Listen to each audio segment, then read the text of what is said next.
Baik, selamat datang di kelas online pengukuran status gizi. Video ini adalah kelanjutan dari video pertama, bagian pertama, topik hospital diet atau makanan rumah sakit.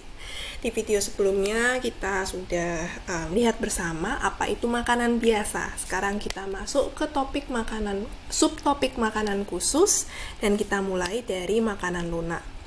Sesuai namanya, kalian bisa bayangkan, makanan ini adalah makanan yang seperti makanan biasa tapi teksturnya lunak, lebih lunak daripada makanan biasa. Jadi untuk prinsip-prinsipnya hampir sama dengan makanan biasa, yaitu harus punya susunan zat gizi seimbang berdasarkan pedoman gizi seimbang. Kandungan seratnya juga cukup, tetapi tetap lebih rendah daripada makanan biasa karena memang serat ini menyumbangkan tekstur suatu masakan, sehingga kalau kita butuh makanan yang sifatnya lunak, teksturnya lunak, maka mau tidak mau kandungan serat selulosa juga lebih rendah daripada makanan biasa, tapi tetap diusahakan cukup. Makanannya juga harus mudah cerna, tidak merangsang saluran cerna. Biasanya ini penting untuk pasien-pasien yang mengalami gejala kembung atau diare. Seperti apa sih yang mudah cerna dan tidak merangsang saluran cerna? Pertama, dari pemilihan bahan makanannya. Sayur kubis atau sayur brokoli itu adalah sayuran yang kandungan seratnya tinggi. Selain tinggi juga dapat atau lebih dapat menyebabkan kita buang gas ya, jadi itu termasuk sifatnya merangsang saluran cerna. Atau contoh lainnya makanan yang pedas, karena rasa pedas itu juga bukan hanya bisa mempengaruhi mulut kita atau lidah kita, tapi juga bisa jadi berpengaruh ke saluran cerna. Nah, bentuk makanan pokok dari makanan lunak ini adalah bentuk yang lebih lunak dari nasi, yaitu nasi tim atau bubur nasi. Kalau makanan pokoknya bukan nasi, bagaimana, Bu? Ya, misalnya kentang. Berarti jangan kentang goreng. Kentang rebus masih bisa diterima, atau mashed potato. Oke, kalau bukan kentang, misalnya roti. Roti relatif lunak, jadi roti yang digunakan di makanan biasa mungkin bisa digunakan di makanan lunak, kecuali roti seperti bagel ya. Kalau bagel itu relatif keras di luar, tapi kalau bagian dalamnya masih lunak, mungkin masih bisa diberikan ke pasien tersebut. Jadi untuk makanan lunak ini pun tetap harus melihat kondisi masing-masing pasien. Yang berikutnya, indikasi kapan makanan lunak ini diberikan. Tentunya untuk pasien yang sulit mengunyah dan menelan, atau pasca operasi tertentu, terutama kalau operasinya menyangkut saluran cerna, dan juga orang lanjut usia. Ada satu jenis diet pemeriksaan, namanya diet pemeriksaan Benzidin. Diet ini digunakan untuk orang-orang yang akan melakukan pemeriksaan ada tidaknya luka di saluran cerna bagian atas. Nah, prinsip diet pemeriksaan Benzidin ini salah satunya adalah makanannya lunak, tapi selain itu juga makanan tersebut tidak boleh mengandung klorofil ataupun hemoglobin, sehingga pemilihan bahan makanannya tidak bisa menggunakan daging sapi, tidak bisa sayuran daun hijau. Karena makanan-makanan tersebut akan memberikan warna kepada feses pasien, sehingga tidak bisa terdeteksi apakah warna tersebut disebabkan oleh luka di saluran cerna atau karena kandungan hemoglobin dan klorofil dari makanan. Itu salah satu contoh penerapannya ya. Baik, untuk tujuan dari makanan lunak ini adalah supaya mudah ditelan dan dicerna, serta sesuai kebutuhan gizi dan keadaan penyakit dari pasien. Syaratnya energi, kandungan protein, dan zat gizi lain cukup. Bentuk makanan lunak atau cincang disesuaikan kemampuan makan dan penyakit pasien. Porsinya sedang, sama seperti makanan biasa untuk frekuensi 3 kali makanan utama dan 2 makanan selingan.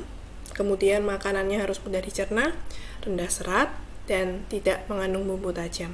Oke, rendah serat di sini maksudnya relatif lebih rendah daripada makanan biasa ya. Berikutnya, makanan saring. Teksturnya lebih lembut lagi dibandingkan makanan lunak. Kalian mungkin ingat makanan bayi, makanan pendamping ASI, MPASI, ya inilah makanan saring. Jadi susunan zat gizinya tetap diusahakan seimbang, tetapi kandungan serat di sini lebih rendah lagi daripada makanan lunak. Dan makanannya harus mudah cerna, tidak merangsang saluran cerna. Bentuk makanannya bisa dibilang lumat atau halus. Indikasinya ini untuk pasien yang sulit mengunyah dan menelan pasca operasi tertentu, terutama saluran cerna, infeksi saluran cerna. Jadi juga mirip dengan indikasi makanan lunak, tetapi tentu kalau dilihat dari keparahannya, makanan saring ini untuk pasien-pasien yang tingkat keparahannya lebih berat daripada pasien-pasien yang diberi makanan lunak. Nah, makanan saring ini relatif memiliki kandungan gizi yang lebih rendah, sehingga tidak dianjurkan untuk diberikan dalam jangka waktu yang panjang.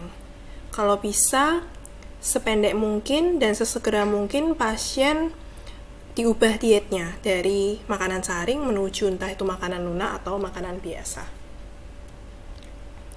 Tujuannya adalah memberikan makanan semi padat ke pasien sejumlah mendekati kebutuhan, karena memang akan sangat sulit untuk memenuhi kebutuhan gizi pasien hanya dengan makanan saring.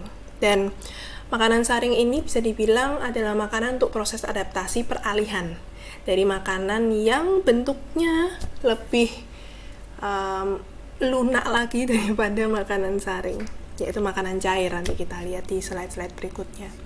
Syarat diet ini pertama hanya untuk jangka waktu singkat, kalau bisa hanya sehari, maksimal 3 hari, dan memang relatif kurang bisa memenuhi kebutuhan gizi pasien. Rendah serat karena bentuk makanannya juga disaring di blender menggunakan bahan pangan yang tidak terlalu tinggi serat, dan porsinya kecil, diberikan sering, bisa 6-8 kali per hari. Ini contoh menu seharinya. Silahkan kalian lihat jenis-jenis masakannya. Pertama, bubur sumsum. Ada telur poach, susu, jus tomat, dan bubur kacang hijau yang halus. Siang, ada bubur tepung beras, semur daging, tim tahu, jus pepaya, puting maizena. Malam, ada bubur tepung beras, gadon daging, semur tahu halus, sari jeruk, dan susu. Jadi kalian bisa lihat ya dari menu seharinya, teksturnya memang benar-benar lumat. Jadi ya mirip seperti makanan bayi memang, sehingga tentu kita tidak bisa mengharapkan kebutuhan energi pasti terpenuhi dari menu sehari ini. Oke, ini contoh-contoh gambarnya yang biasanya disediakan di rumah sakit seperti ini, namanya makanan saring. Baik. Berikutnya, tekstur makanan yang lebih sederhana lagi atau lebih lunak lagi dari makanan saring, yaitu makanan cair. Makanan cair bisa kalian bayangkan ya, teksturnya seperti cairan, dan bisa dibagi menjadi 3 jenis, yaitu ada makanan cair yang kental, penuh, jernih.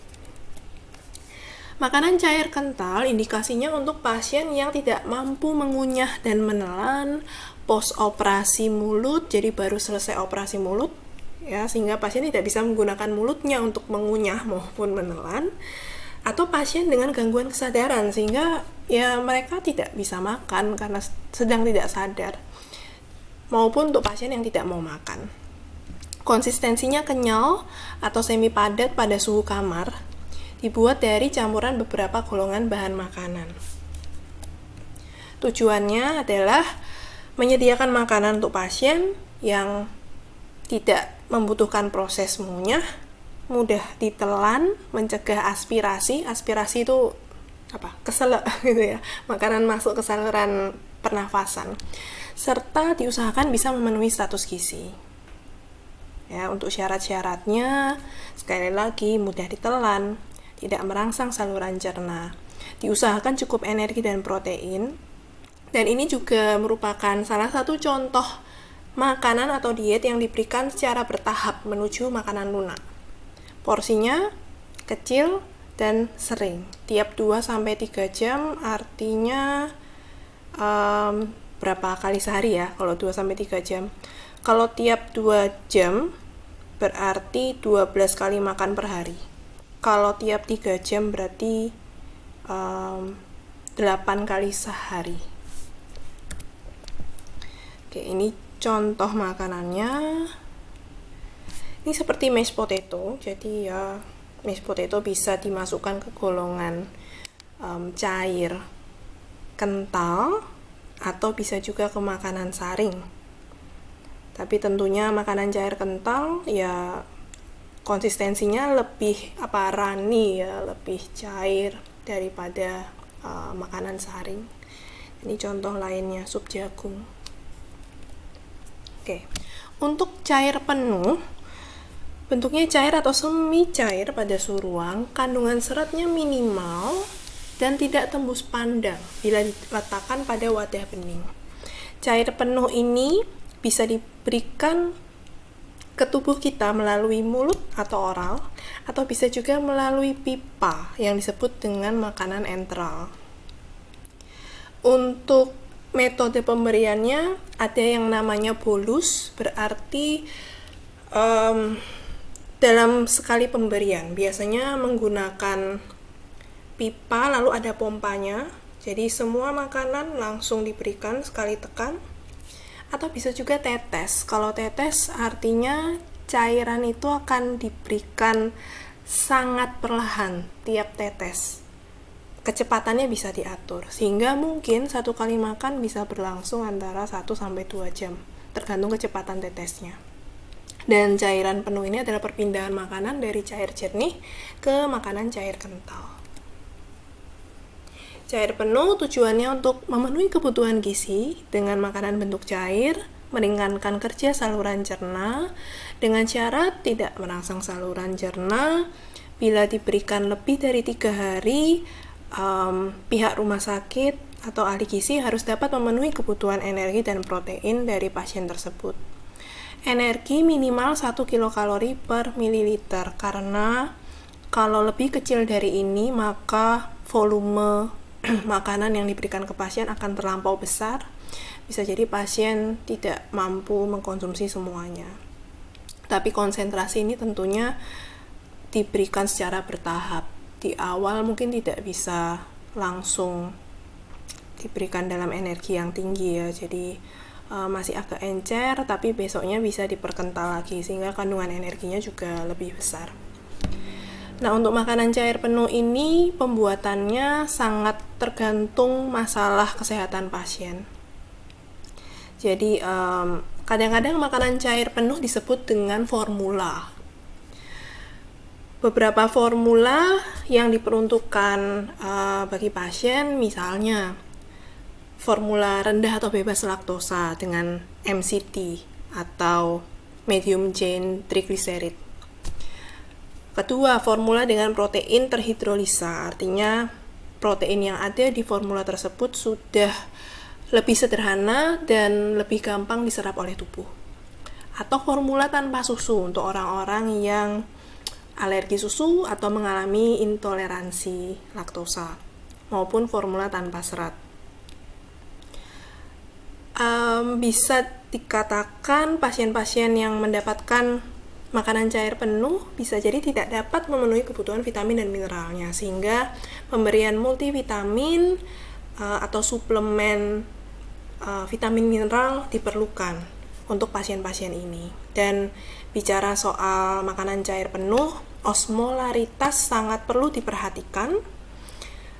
Yang terbaik adalah kurang dari 400 osmol per liter, dan diusahakan per mili cairan mengandung 1 kilokalori.